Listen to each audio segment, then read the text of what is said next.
Hey everybody, welcome to today's episode of the Psychology of Wellbeing, which is an original show for Well World TV. And the psychology of well-being to me is near and dear to my heart. And if you watched our first episode, we talked a little bit about stress eating and anxiety and different things that might sabotage our health and wellness efforts. And I think there's a lot of information in the world about fitness and nutrition on how to be well, but a lot of times what's really overlooked is the mental health components to it. So that's what this series is about. I am inviting in experts to really dig deeper and try to understand what really underpins some of the different things that might sabotage the physical efforts that we might be making. So before I introduce our guest, I want to acknowledge the sponsor for this series. It is CoSpace. KHOSpace.com. This is an amazing facility. It's brand new. First location's down here in South Florida, but they're planning to go national. And it's for practitioners, psychologists, massage therapists, people that have a clinical license to rent spaces by the hour. So you can see this room I'm in here right now is one of their rooms. And so as you venture out and you're trying to build your practice, this is a really great option. So that's cospace.com. Well, today we are talking about what I call the shame veil. And I'm so excited to introduce you to my guest, Gail Schoenbach. And I made her say that beforehand because like my last name, everybody probably mispronounces that. But Gail has been entrenched in the mental health field for a long time. In fact, she has a consulting company that works specifically with corporations, schools, camps on really integrating mental health attributes into their dynamic and the way they exist. And I'll let her share a little more on that. And then also she has a passion for education within eating disorders and has created LEADS Foundation, which I will let you share more on that as well, Gail. So why don't you tell everybody a little bit about who you are and some of the different things that you have going in the mental health arena. Well, thank you so much, Deborah. I appreciate you having me here today. Certainly with the condition of our universe these days, mental health has become a really, really difficult thing for everyone to manage, and it is touching everybody in all shapes. Forms. My history has addiction, mental health illness in it. So I've been in it a long time, and I'm recovered from an eating disorder myself. So I got involved in sort of helping to change the world and save everybody from their illness and the benefit of treatment. So it's kind of where it all started for me, and then moved along into mental illness and mental health because it seemed like a natural progression, being that eating disorders is a mental illness. And what is, just share with everybody what LEADS is. What is LEADS exactly, and what was the premise for starting that? So I started the foundation in 2002 after I came out of treatment. I wanted to help people get funding for treatment for eating disorders primarily. And I felt like after being entrenched with the illness for 24 years, I really wanted people to understand the benefit of getting treatment and getting better. So I started to become an advocate for people with eating disorders and helping them talk about it and get out there and understand the benefit of speaking about it, and recovery is all possible with treatment, and you need professional help, and the whole gamut of it, because there's so much that's not said about it. And as you're indicating, there's a lot of shame that comes along with that illness in particular. So it was really important to me to let people know that if I could get better, anybody could. Right. Yeah, and I really respect and appreciate your courage in sharing that. And it's one of the things that I dealt with as a young woman as well. Starting at the age of 22, I told the story in the last episode where I wasn't surrounded by it. I didn't really know what it was. I had just overeaten at lunch one day, and I was heading back to work, and I felt really uncomfortable. And I was like, well, you know what? I'll just swing by home. I'll throw up. It'll be out of my stomach. And, I did that, and all of a sudden I found myself in a cycle for over 10 years of, binging and purging. And there was a lot of shame. I hid it from everybody. Nobody, I was married, I had a child, I had a career, and nobody knew. I was very sneaky. Nobody knew. that I was actually kind of moving through that. And, I felt a lot of shame, but most for me, and, when I talk about the shame veil, I feel like there's certain things in our life that, whether it's things we've done or who we are, that has the potential to keep us small because we feel this sense of shame. Like if I put that out in the world, then I will be judged, I will be less than, and I have felt that around, for me, body image since I was 16 years old. When I have a conscious memory of somebody making a negative comment, a man, or he's 19, he was, I Right. don't know if that's a man, he made a negative comment about my body. And it was the first time I thought to myself, oh my gosh, my body can be judged and found lacking in some way. And I think, that really started. What do you feel like started for you that sent, that loss of control? And actually, I think bulimia is actually a control function, but share with us what started you down that road? So I put myself on a diet this summer after my freshman year of college because I had gained weight as a freshman, and I stopped eating, and that led into I wanted to eat, and I started with the binging and the purging as well. And I lived in a dormitory with other people, and nobody knew, nobody said anything. I was binging and purging, in excess of 10 to 15 times a day. Wow. And everything was totally self-consuming. I mean, how I managed to get through college and do everything I needed to do, because it's like a self-consuming 24/7 process, and it's the coping mechanism that I had that worked for me. Of course, at the time I thought it was just a way of keeping myself from gaining weight, but came to find many years later that it has nothing to do with weight or food, which is a big misconception. And I didn't tell anybody for a very long time. And anyone that knew never said anything to me either. Of course, I felt like I was the only person in the world that had that. And that's where the whole shame thing, gets played into as well, because you feel like you're alone. And the fear of letting anybody know what's going to happen if you tell somebody, instead of understanding that there are other people that are going through it like you, and there doesn't need to be shame about that. You're not thinking about any of that at the time at all. Yeah. Judgment, like you mentioned, is huge, because what would people think of me if they knew? Right. And for me, it was always around, the physical appearance of my body, which Right. even now, I'm 52 years old, and this behavior started probably at 16, when I felt like my body could be found lacking and judged. A lot of it, there's been periods in my life where I've been heavier. There's been periods in my life when I've been smaller. And what I've noticed is that, when I feel like I'm bigger, I feel smaller. And so the shame around that, the way that I look, and I remember there was a specific period of time, I had a corporate job and I was climbing the ladder. I wasn't taking care of myself. I had gained weight. I had left my job and started, education business. And I was afraid to leave my house and run into people that I used to work with, because I was like, I thought they would look at me and say, oh my God, she's really let herself go. And, wow, she's really gained weight. And I was putting so much weight on their opinion, like what I thought other people would think about me. And it was a cycle that it's hard to get out of. And, even today, I would say I still have that sense of not as much, like, that's definitely softened with age, maturity, and wisdom, hopefully. But, it's eaten up a lot of my life, which is kind of the word that just came to me. It's like it's eaten up a lot of my life. What are your personal experiences? What are your sense of like self-esteem, or what was your behavior circled around, do you think?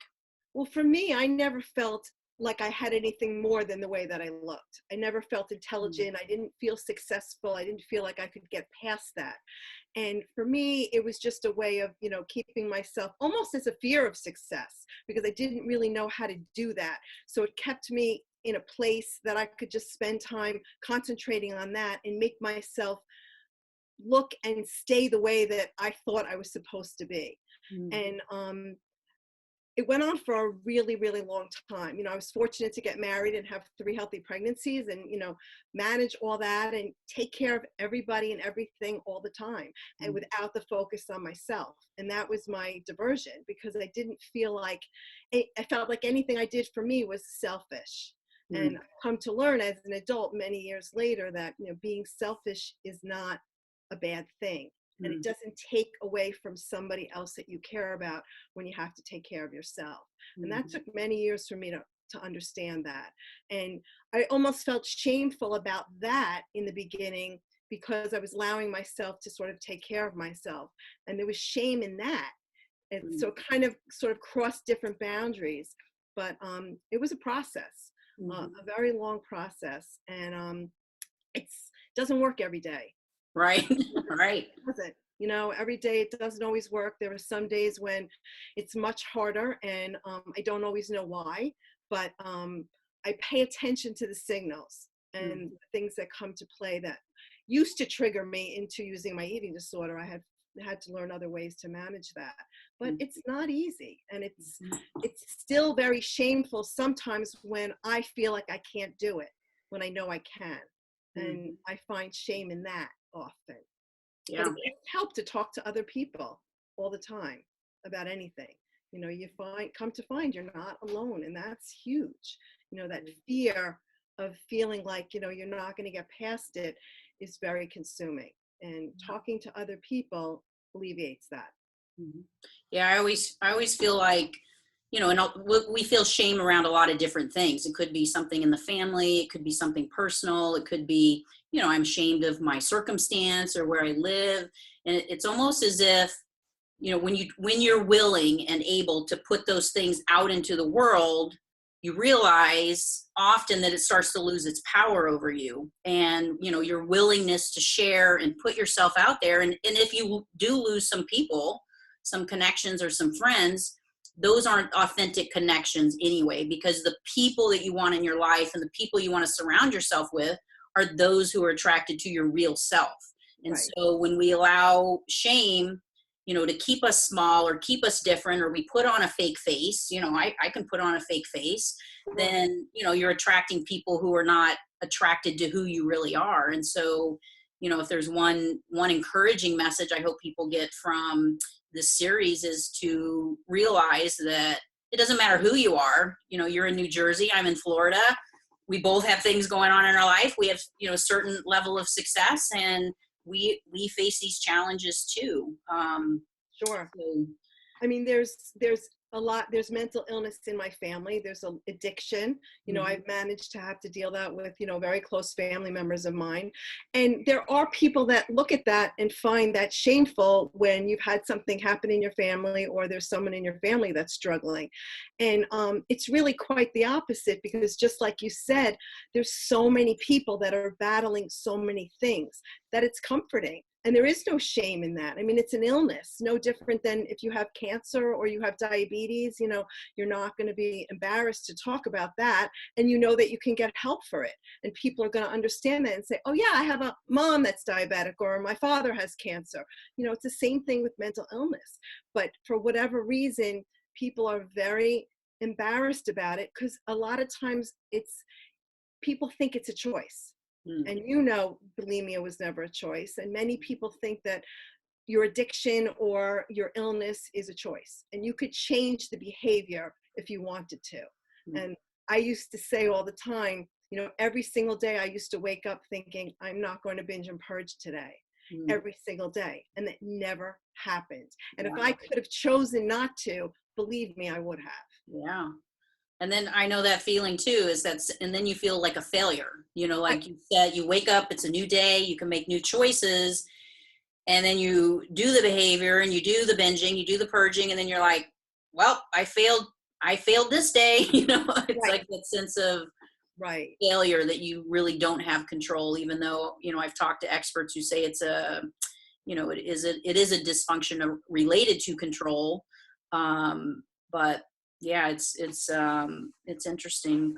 One of the stories I wanted to share in response to what you said about self-care, I got so clear a few years ago, because I talked to, and I think a lot of women too feel this way, is that, you know, their energy has to go out and help and support and take care, and family and kids and parents and coworkers. And one day I got so clear that, you know, a lot of these things don't necessarily make us happy, because there's a sense of we're not taking care of ourselves, we're sacrificing ourselves to do those things. And that when you turn that energy inward and you begin to focus your time and energy really on becoming your best self, your most brilliant self, putting your time and energy into those things that truly make you happy, the gifts that you're able to give others grows exponentially, because you're coming from a place of inner knowing that, you know, this is something you want to do and you're willing to do because it's coming from a healthy place, versus I'm going to sacrifice myself and I'm going to do this for my kids and my husband and my family and my career. And so that it's almost like a repurposing of that. You have to take care of yourself. Right. In order to be your best in the world and to give your best gifts to everybody that you come in contact with, you have to take care of yourself. And it to your point, it is not selfish. And it's a really good example to the people in your life and your children when you're doing that, because you want them to understand that taking care of yourself and asking for help when you need it is not a failure by any stretch. And it is, there's a strength in it. And that's really important. And I wanted my kids, because they were very young at the time when I first got treatment, to understand that, you know, this was okay. I was getting help and I was going to get better and do the best that I could for that. And it's a really important example for them to understand that you need to take care of yourself. And that's okay. And you're not going to be able to get to it every time you need to. And we don't do it perfectly. You know, you got to take that whole thing out of the mix. And it's a struggle. There's no question. Yeah. So if you wouldn't mind, can you share kind of like your personal journey of, you know, moving from being, you know, hidden behind that shame veil and then actually starting to go forward and bring light to some of the pain? And I know, you know, there's people that are watching that might, you know, be contemplating harming themselves, or they don't know how to do it. You know, can you share just a little bit on what your personal journey was to, you know, remove the shame veil and step out in a bigger way? Well, for me, the first time I had to actually admit that I had a problem and I couldn't control it. To yourself or to somebody else? Myself, and then it was actually to my husband. I mean, he knew that I had issues with eating over the course of our marriage, but when I finally had to admit that, you know, I had a problem in what I was doing, and he said to me, you know, it's okay, we'll get you help. I felt like he wasn't going to abandon me, and he believed enough in me and loved me enough that, you know, I was important enough to get the help. And when I was able to say that, the first part of my shame started to lift, because I wasn't rejected. And people fear that, you know, that they were going to be rejected by people that care about them and in their life, and they can't be bothered, or they're not going to know what to do, or it scares them. And that was huge for me, because I had spent 24 years alone with it, even though there were people around me.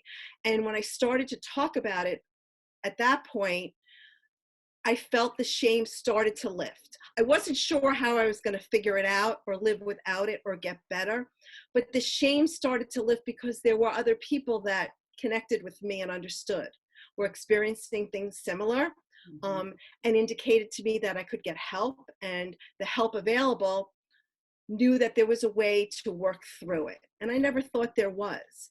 And when you find out that there could be, and may not work for you the first time, but there is a way to get there, does make you feel a little less shameful. The judgment takes a little bit longer, I think, to go away, at least for me, because I did feel like people were looking at me and always wondering, you know, if I was using my symptoms, or where I was with it, or why I look so thin, or whatever. And that took a while for that to go away. But I started to feel a little less shameful when I started to talk about it. And I didn't feel like I was so isolated, and didn't get the reaction from people that loved me that I thought I was going to get. They stood by me and cared, and, they understood that I was struggling. They might not have understood why and what I was doing it for and where it came from, but that didn't matter. And that took a long time to get comfortable with that and feeling like I was worth the attention and the caring. Because you are so ashamed of what you're doing that you don't really feel like there's value in yourself to deserve that from other people. And it's a process. Absolutely. Yeah, and I think ultimately the journey that we're all on is self-acceptance and self-love, because when you really begin to work on that piece, the opinions of others doesn't seem to matter quite as much. And I feel like we're all on different parts of that continuum on, loving and accepting ourselves completely. I can remember a moment when I was, when I first had an idea to do a TV show, and I was, I'd taken the first round of steps. I had arranged a video shoot. We were going to film what's called a demo reel. So I literally just set up some simple interviews. And I'll never forget this, because I woke up at 4 a.m. in the morning, wide awake. I was supposed to be on, meet the videographer about 8 o'clock. And my critical voice was in overdrive. You're too old, you're too fat, you've had weeks to lose weight, you've done nothing. The camera adds weight, like on and on and on. And then I was shrinking, mentally and emotionally, I was shrinking. And all of a sudden there was like a pause, and the room was totally quiet. And it's as if I heard another voice that said, if you really believe in what you're doing and you feel like this has the power to change lives, who are you to not show up? And that was on me. That wasn't what anybody else thought, because if I hadn't heard that sort of message, I would have been diminished in front of camera. I would have not made eye contact. I would have been uncomfortable. And I remembered that. And so the second that camera went live, I was like, you know what? I may stink, but I am at least going to give it 100%. And, even today I look back on that very first footage, and I actually get a little emotional, because I know exactly where I was in that moment. And it to some level it worked, right? So. Right. And that's wonderful, because we can totally self-sabotage ourselves. And sometimes that's the fear that it's going to work and you're going to be successful. And that's scary. But, to have that conversation with yourself and be able to overcome your own voice that you don't want to hear. I mean, that's a lot of strength. And that's what you need to do, is really not listen to that other sound in your head that is sort of sabotaging where you want to go. And that's awesome, because that's what people, we become our worst enemy, and it's hard to believe that happens that easily, but it does. And sometimes what we think we're telling ourselves can be more harmful than what somebody else says to us. Right. Yeah, there's a quote, Marianne Williamson, and I'm sure I'll misquote it, but our greatest fear is not that we won't be enough, it's that we'll be more brilliant than we can even possibly imagine. And often it's that keeps us small, because, what if we were awesome and spectacular and amazing, and, all of these things that, we probably hold as much fear around that as being unimportant or unseen. And we know that the human condition does not allow us to feel that way every day anyway. So, it always feels like it's bigger in our head than it actually is. And one other thing that I learned when I was, going through treatment and understanding about my illness was that people are not paying as much attention to what you think they're thinking about. Exactly. We're not nearly as important to everybody else as we think we are. It's not. You have this whole image in your head that everyone is judging you and thinking this, that, and they're not. They got their own problems. Right. So it's so magnified in our own mind that, it's hard to get out of your own way, because you get so, affected by what you think everybody else is thinking. So for anybody watching, I'm going to lean into your expertise here. So, obviously your first step was you kind of shared and communicated with your inner circle and your family. what steps would somebody take to get outside help? Like if they feel like they're in that position, I really don't have anybody I can talk to in my inner circle. Do you have some ideas on what people can do to actually solicit help so they feel they have a path? Yes. I mean, first of all, you need to go to professionals that specialize in whatever it is that you're struggling with, because there's a lot of bad information. Mm. And a lot of people find that, their first line of defense is going to their regular primary doctor, which can be okay, because if they're smart enough, they will tell that person, this isn't my thing, you need to see, and then recommend somebody. That doesn't always happen. So you can get a lot of bad advice. Mm. Do some research yourself. There's a lot of information out there that you can look into and learn about yourself, about what you think is happening, and then you can proceed to a professional. But you have to understand that you're not going to be able to do it yourself, and you don't have to. There's nothing wrong with seeking the professional help that you need, because they will guide you and they know what they're doing, and it works. It will work perfectly, and it may not the first time, but it will work. And certainly, I have references, people can reach out to me. I do work with families and individuals to sort of help them locally with their resources. I'm not a professional, but I can help, send somebody and guide them where they need to go.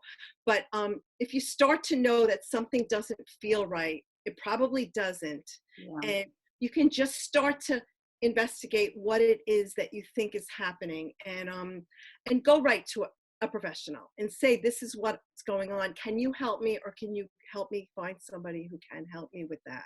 Because the worst thing you can do is go to somebody that doesn't specialize in what you're going through, because it can make it worse. And it does get worse sometimes before it gets better, even when you start getting help. Well, I think just having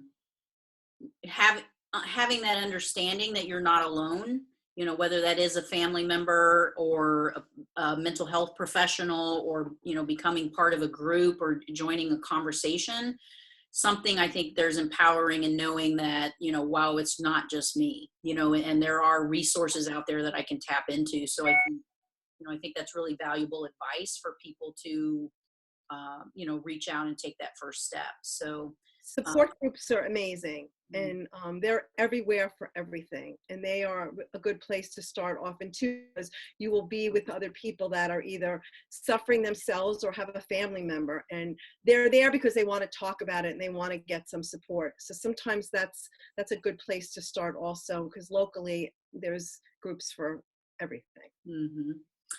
Well, first, I want to thank you so much for joining and sharing your personal story. I think we lifted our shame veils a little bit more today. Put it out there, right?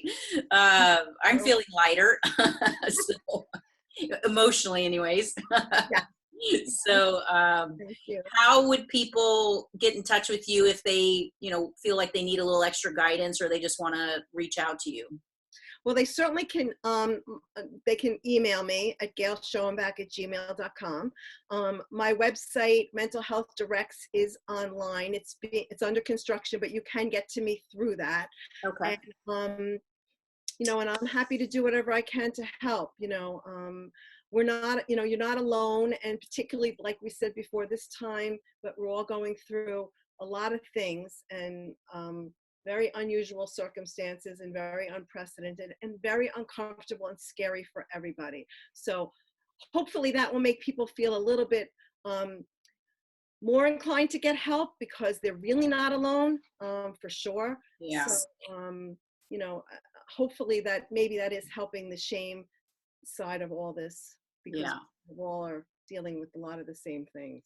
Yes, and I think it does get a little exacerbated when we're isolated and by ourselves, and we don't, whatever support we might have, in times of isolation, all we have is our own monsters to deal with, so to speak. So, if you are feeling vulnerable, or you feel like you need help, reach out to Gail, reach out to myself, reach out in your community and find somebody to share your story with so we can get help. So anyways, we are going to wrap up this episode. Thank you, Gail, so much for joining us. I really appreciate that and appreciate your vulnerability and sharing.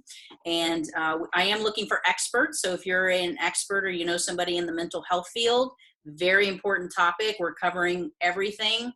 No holds barred here. So reach out. You can reach me directly at Debra K at wellworld.tv. All right. Thank you. We'll see you. Take care.